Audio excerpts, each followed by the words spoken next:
The VLC Media Player allows to repeat or loop a section of an audio or video continuously.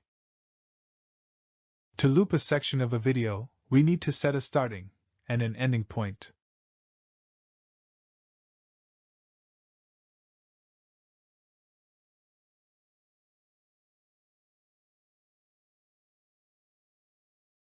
First, enable Advanced Controls in VLC.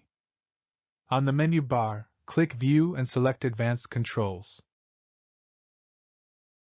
Or enable Advanced Controls from the right-click Options. Pause the video playback. Set the starting point on the timeline. Click the loop icon. The point A is highlighted. Set the ending point.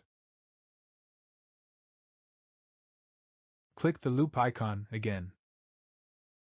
The point B is highlighted.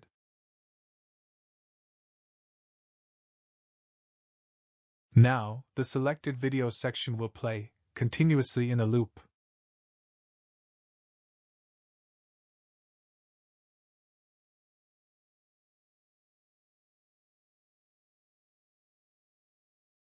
To stop the loop, click the loop icon.